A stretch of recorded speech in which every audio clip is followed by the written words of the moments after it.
What does it take to transform from a young boy in post-war England to a legendary figure in the glam rock movement? Steve Priest, known for his dramatic costumes and unforgettable vocal interludes, crafted a persona that intrigued and entertained millions. Everyone thought I was gay anyway, so I went, "Okay, you think I'm gay, I'm going to act gay," Priest once said, embracing his role as the band's peacock with relish. Discover how Steve Priest's unique blend of musical talent and theatrical flair turned him into a rock and roll icon. Join us as we explore the remarkable journey of Steve Priest, from his humble beginnings to his electrifying performances that defined an era. Welcome to Melodic Memoirs. Before we dive in, don't forget to subscribe to our channel for more in-depth stories about rock legends and their incredible journeys. Steve Priest was born as Stephen Norman Priest on February 23, 1948, in Hayes, Middlesex, England.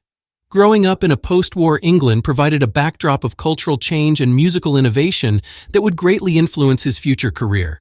His family environment, while not particularly musical, was supportive of his burgeoning interests. From a young age, Steve Priest exhibited a keen interest in music. In his early teens, Steve Priest's passion for music led him to take a hands-on approach. Lacking the funds to purchase a bass guitar, he demonstrated remarkable ingenuity by making his own. His homemade bass marked the beginning of his journey as a musician. As a teenager, Priest began playing in various local bands, honing his skills and gaining invaluable experience. One of his first bands was the Countdowns, where he started to build his reputation as a talented bassist. Playing in these local outfits allowed Priest to experiment with different styles and genres, ultimately shaping his musical identity. Priest's involvement in the local music scene also introduced him to the camaraderie and dynamics of being in a band. These early experiences were crucial in developing his stage presence and performance skills, which would later become a significant aspect of his persona in Sweet. During his formative years, Priest was exposed to a variety of musical styles, from rock and roll to rhythm and blues. This eclectic mix of influences contributed to his versatile playing style. By the mid-1960s, Steve Priest had firmly decided to pursue music professionally. His dedication and growing proficiency on the bass guitar earned him a place in the rapidly evolving British rock scene. He continued to play with various bands, each step bringing him closer to his big break. It was during this period that Steve Priest's path would cross with other like-minded musicians, leading to the formation of the band that would eventually become Sweet. Initially named the Sweet Shop, the band included Brian Connolly, Mick Tucker, and Frank Torpey. The band's early days were characterized by a relentless pursuit of gigs, refining their sound, and building a loyal following. By the early 1970s, Sweet had begun to carve out a place for themselves in the competitive world of rock music. Initially, they struggled to find their unique sound, experimenting with various styles and lineups. However, their persistence paid off when they teamed up with songwriters Nicky Chinn and Mike Chapman.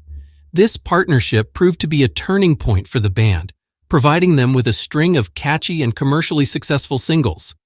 Sweet's first taste of success came with the release of Funny Funny in 1971, which reached the top 20 in the UK charts. This was quickly followed by other hits like Coco and Papa Joe, establishing Sweet as a band to watch. Their catchy melodies and upbeat style resonated with the burgeoning glam rock movement, propelling them further into the spotlight. The mid-1970s marked the peak of Sweet's success, with a series of key hits and albums that defined their glam rock style. One of their most iconic songs, Ballroom Blitz, released in 1973, became an anthem of the era. Its energetic beat, memorable chorus, and distinctive "Are you ready, Steve?" intro captured the essence of Sweet's sound and stage presence. Following Ballroom Blitz, Sweet continued their streak of hits with songs like Teenage Rampage and The 16s. However, it was their 1975 album Desolation Boulevard that truly solidified their place in rock history. The album featured another signature hit, Fox on the Run, which combined infectious hooks with the band's trademark glam rock flair. These tracks not only showcase Sweet's musical prowess, but also their ability to craft songs that resonated with a wide audience. Steve Priest played a crucial role in Sweet's rise to fame. As the bassist, he provided the rhythmic foundation that underpinned the band's music. His bass lines were both melodic and powerful, driving the songs forward with a distinctive groove. Priest's musicianship was complemented by his vocal contributions, often providing harmonies and backing vocals that enriched the band's sound. Beyond his musical talents, Priest was also a key figure in shaping Sweet's image and stage persona. Known for his flamboyant and theatrical style, he fully embraced the glam rock aesthetic. Priest's use of makeup, dramatic costumes, and onstage antics became a hallmark of Sweet's live performances.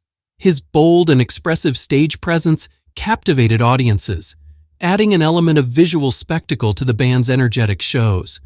He often took on different characters during performances, donning elaborate outfits and makeup that ranged from androgynous glam to outlandish costumes.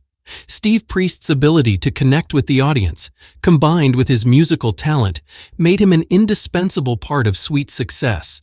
His contributions helped define the band's identity, both sonically and visually, and played a significant role in their enduring appeal. As Sweet continued to dominate the charts and sell out concerts, they became one of the defining acts of the 1970s glam rock movement.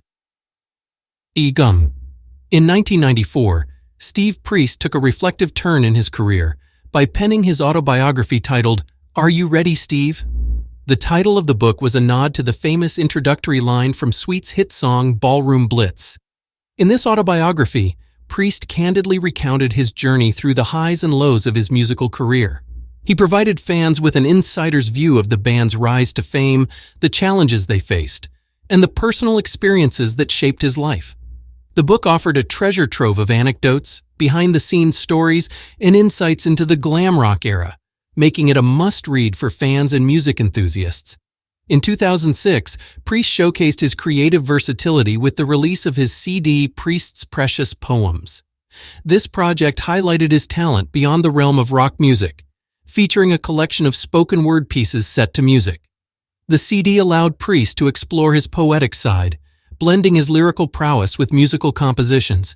It was a departure from his work with Sweet, yet it demonstrated his continuous evolution as an artist.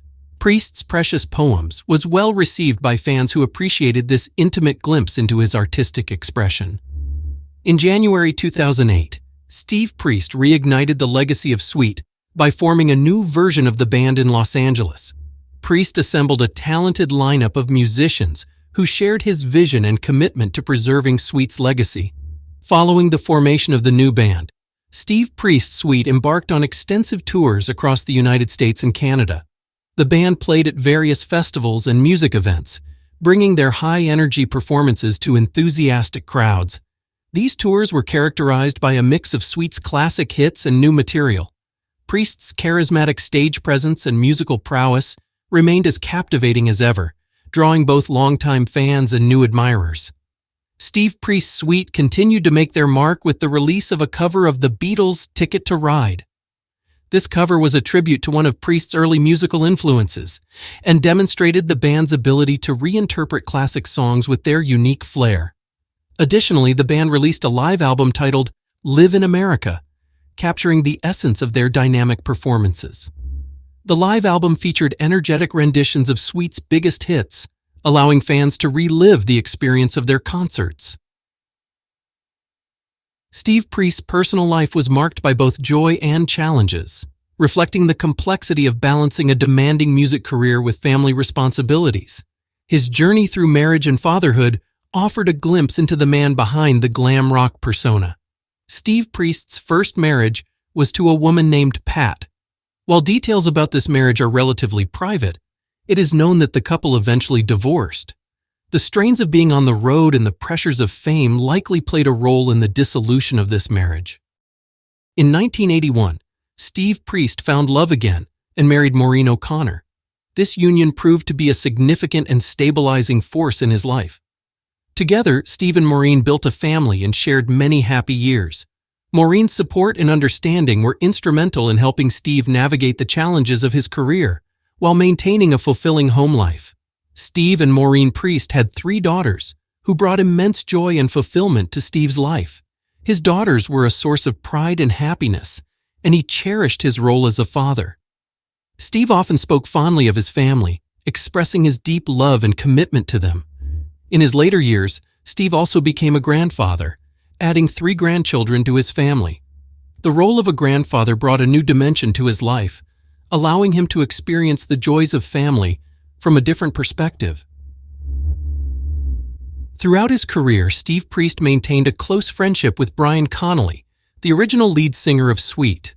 The bond they formed during their time in the band endured long after Connolly's departure.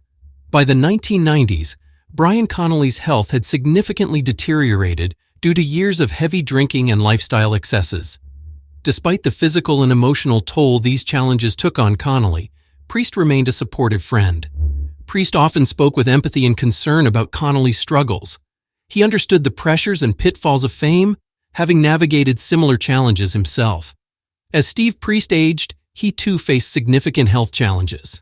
Despite his vibrant stage presence and energetic performances, the years of touring and the rock and roll lifestyle took a toll on his health. Priest experienced various health issues over the years, and by the late 2010s, his condition had worsened. On June 4, 2020, Steve Priest passed away due to complications related to heart disease.